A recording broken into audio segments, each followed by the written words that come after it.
बिस्मिल्लाहिर्रहमानिर्रहीम। अस्सलाम वालेकुम। मैं हूं रज़ा मेकन, आप देख रहे हैं IRK न्यूज़। आइए जानते हैं कुछ अहम अपडेट सदीक जान साहब से।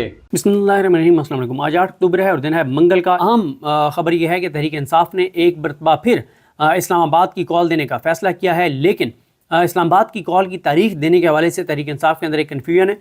और वो कन्फ्यूजन ये है कि हम आया इस्लामाबाद किस तारीख को जा रहे हैं, ये तारीख अनाउंस कर दी जाए या इसको खुफिया रखा जाए और खुफिया तौर पर प्लान करके और पहले कोई 2-2.5 हज़ार लोग पहले वहाँ पर पहुँच जाएँ और उसके बाद फौरी तौर पे बाकी इलाकों के लोगों को कॉल दी जाए, वो पहुँचे। इस पे कन्फ्यूजन है, लेकिन ये तारीख भी आ जाएगी। लेकिन प्रिंसिपली ये फैसला हो गया है कि इस्लामाबाद की तरफ मार्च किया जाएगा दोबारा। और साथ ही जो दीगर अजला में जो एहतजाज के हवाले से इमरान खान ने कहा था कि आपने करना है, उसके हवाले से भी नई तारीखों का ऐलान कर दिया गया है, जिसमें जो ऐलान किया गया है उसमें 11 अक्टूबर को मुल्तान और साहिवाल में एहतजाज होगा, 12 अक्टूबर को गुजरांवाला और सरगोदा में एहतजाज होगा, 13 अक्टूबर को डेरा गाजी खान डिवीजन में एहतजाज होगा और 14 अक्टूबर को लाहौर और फैसलाबाद में दोबारा एहतजाज होगा। और साथ ही जो इस्लामाबाद की कॉल है उसके हवाले से कहा गया कि पॉलिटिकल कमेटी जो है वो ऐलान करेगी।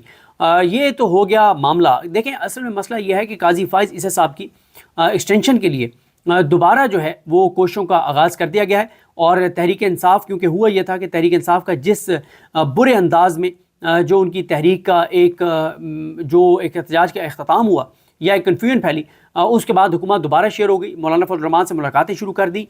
और फिर देखें ना कि कल एक आज ख़त लिख दिया है दोबारा स्पीकर कौमी असम्बली अयाज सादिक ने, और उन्होंने ख़त लिखा है उसको इलेक्शन कमीशन ऑफ पाकिस्तान को, और कहा है कि जनाब आप वो करें, जो मखसूस नशिस्तें हैं जो हमने कानून में तब्दीली की थी, उसके बाद ये मखसूस नशिस्तें चोरों डाकुओं लुटेरों में दोबारा तकसीम करें, यानी नून लीग और पीपल्स पार्टी में दोबारा तकसीम करें। साथ ही पेशावर हाई कोर्ट ने जो है वो KPK असम्बली में सेनेट इंतखाबात करवाने के लिए जो पिटीशन है वो कल समाअत के लिए मुकर्रर कर दी है। और ये भी देखें कि आज पेशावर हाई कोर्ट में जो प्रैक्टिस एंड प्रोसीजर तरमीमी ऑर्डिनेंस है जरदारी का जारी किया गया। काजी फाइज़ ईसा को मुनीब अख्तर साहब को कमेटी से निकाल के और अमीनुद्दीन खान को कमेटी में लगाने के लिए उसको चैलेंज किया गया था शिबली फराज साहब की तरफ से। उस पर भी पेशावर हाई कोर्ट ने लंबी तारीख डाल दी है, 15 तारीख। इस वक्त पूरी तरह से काजी फाइज़ ईसा साहब अभी भी निज़ाम को पूरी तरह से वो कंट्रोल किए हुए हैं। लाहौर हाई कोर्ट की आलिया नीलम हो, उन्होंने जिस तरह से उस practice and procedure ordinance act उसमें तरमीम के ऑर्डिनेंस के साथ जो कुछ किया वो आपके सामने है। कैसे जस्टिस फैसल जमान से अपने पास लगाया, फिर समाअत एक दिन अपना कॉज लिस्ट मनसूख कर दी, फिर अगले दिन आके लंबी तारीख डाल दी। सिंध हाई कोर्ट से आपने देख लिया कि वहाँ भी बस तारीख पे तारीख और लंबी चौड़ी बातें, कुछ नहीं इसके ऊपर किया जा रहा। पेशावर हाई कोर्ट भी आज आपने देख लिया, यानी 3 हाई कोर्ट्स जो हैं वो काजी फाइज़ ईसा को डिक्टेटर बनाने के लिए और उसको वारदातें डालने के लिए, जो जरदारी और शहबाज शरीफ ने मिलकर वारदात डाली है उसके ऊपर 3 हाई कोर्ट्स ने एक तरह से हाथ खड़े कर दिए हैं और उन्होंने कहा जी हम कुछ नहीं कर सकते। और ज़ाहिर है हाई कोर्ट के जो चीफ जस्टिस हैं वो उनको पता है कि हमने आगे सुप्रीम कोर्ट में आना है, और उनको एक शायद खौफ है अपनी ज़ात का कि अगर काजी फाइज़ ईसा कंटिन्यू कर गया हम यहाँ से हम इसको सस्पेंड भी कर दें और काजी फाइज़ ईसा ने बैठ के हमारे फैसले को कलअदम कर दिया फ़ौरन, तो बाद में हम सुप्रीम कोर्ट नहीं जा सकेंगे अगर काजी फाइज़ ईसा की एक्सटेंशन हो गई। यानी अभी तक 3 हाई कोर्ट्स तो कम से कम खौफज़दा हैं। चौथी हाई कोर्ट को तो आप गिने नहीं, इस्लामाबाद हाई कोर्ट को, वहाँ आमिर फारूक साहब बैठे हैं और आमिर फारूक साहब के पास तो किसी ने मेरे ख्याल चैलेंज ही नहीं किया, क्योंकि ज़ाहिर है चैलेंज करने का फ़ायदा ही कोई नहीं था, क्योंकि आमिर फारूक साहब का काजी फाइज़ ईसा के बराबर ही स्टेक है इस सारे मामले में। क्योंकि आमिर फारूक साहब को पता है कि काजी फाइज़ ईसा ही मुझे जो है अगर वो कंटिन्यू करते हैं तो मुझे वो सुप्रीम कोर्ट लेकर जाएंगे और मैं अगला मतलब 2032 में जाके चीफ जस्टिस पाकिस्तान बनूंगा। तो आमिर फारूक साहब का भी बराह रास्त इसमें एक वो है मफाद है काजी फाइज़ ईसा के साथ, तो इधर तो किसी ने चैलेंज ही नहीं किया। और फिर 5वीं high court Peshawar high court बचती है, उनके बारे में भी हाशिम काकड़ साहब के बारे में कहा जाता है कि वो काजी फाइज़ ईसा के बंदे हैं। और वैसे हमने बलूचिस्तान के जजेस का देख ही लिया है, काजी फाइज़ ईसा हों, जमाल खान मंदखेल हों, नईम अख्तर अगवान हों, इनके बारे में मैं इन बलूचिस्तान के चीफ जजेस के बारे में मैं कुछ नहीं कहता। आप अली अहमद कुर्द साहब जो बलूचिस्तान से एक बड़ा नाम है, उनका एक नोट आया था बलूचिस्तान के इन जजेस के बारे में, वो आप पढ़ लें। आप देखें ना कि 4 जजेस ने मुकम्मल तौर पे या जुज़वी तौर पर जो है वो PTI के हक़ की नशिस्तें चोरों डाकुओं और लुटेरों में तकसीम करने का फ़ैसला दिया उस 13 रुकनी बेंच में से, और उन 4 में से 3 का तल्लुक़ जो है वो बलूचिस्तान के साथ था। वो बलूचिस्तान जिसके लोगों की मज़ामत मशहूर है, जिसके लोगों की रेजिस्टेंस मशहूर है, लेकिन उस बलूचिस्तान के जजेस के हालात और सूरत हाल आपके सामने हैं कि उस बलूचिस्तान के 3 जज जो हैं उनमें से मतलब 2 ने जुज़वी तौर पर और 1 ने मुकम्मल तौर पे ये नशिस्तें चोरों डाकुओं लुटेरों को देने का फ़ैसला जो है वो सादिर किया। तो इससे आप अंदाज़ा लगा लें कि क्यों बलूचिस्तान को उनके हकूक़ नहीं मिलते, क्यों बलूचिस्तान की नाइंसाफ़ियाँ ख़त्म नहीं होती, क्योंकि बलूचिस्तान से जो लोग आते हैं यहाँ पे जजेस, उनके आपने हालात और सूरत हाल आपने देख लिया है कि 3 जज जिनमें से 1 चीफ जस्टिस पाकिस्तान है, उसके बावजूद बलूचिस्तान के हालात कितने बदतर हुए हैं पिछले 1 साल में।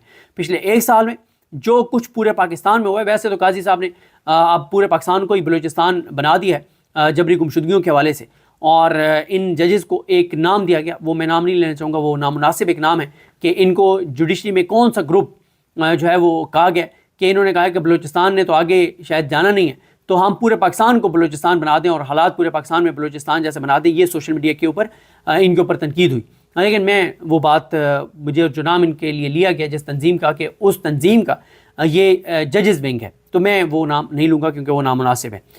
तो अब क्योंकि क्वेश्चन दोबारा शुरू हुई हैं, तो तहरीक इंसाफ क्योंकि पिछले 72 घंटे में बहुत कन्फ्यूजन थी, और बहुत कन्फ्यूजन इसलिए थी कि तहरीक इंसाफ मुकम्मल तौर पर गायब थी।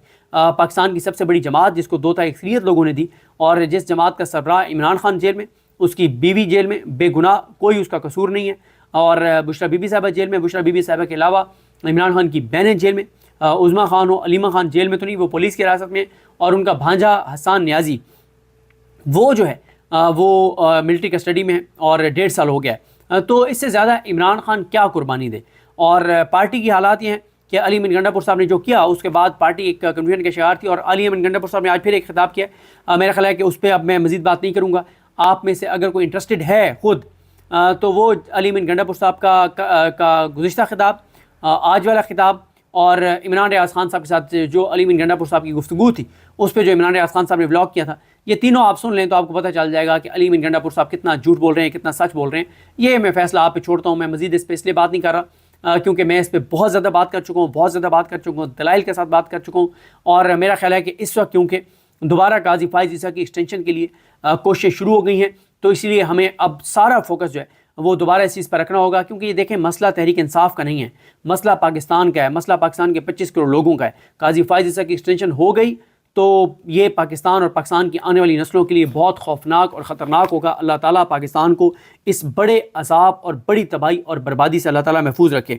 और यही वजह है कि आप देखें कि इस वक्त किस तरह से मतलब अंसार अब्बासी साहब का मैं आपको बताता हूँ कि वो अंसार अब्बासी साहब जो इमरान खान के हवाले से पिछले 2 साल में दर्जनों झूठी खबरें दे चुके हैं, गलत खबरें दे चुके हैं, किसी के कहने पे वाज़ेह तौर पे पढ़ के लगता है कि किसी के कहने पे उन्होंने ये खबरें दी हैं, लिखी लिखाई जैसे खबरें कहीं से आती हैं। तो उन्होंने खबरें दी 3 ये आईनी तरमीम के हवाले से, और एक खबर उसमें से नेगेटिव उन्होंने दी, आज उसकी उनको वजाहत करनी पड़ी। कैसे? पहले अंसार अब्बासी साहब 12 सितंबर को एक खबर देते, सुपर लीड लगती है, जिसमें बताया जाता है कि कौमी असम्बली में अक्सरियत जो है वो हासिल हो गई है इस निज़ाम को, इस हुकूमत को। फिर अंसार अब्बासी साहब 5 अक्टूबर को कहते हैं, क्योंकि 12 सितंबर को इन्होंने ये खबर दी थी, 14 सितंबर 15 को झूठ साबित हो गया कि कोई इनके पास अक्सरियत नहीं है।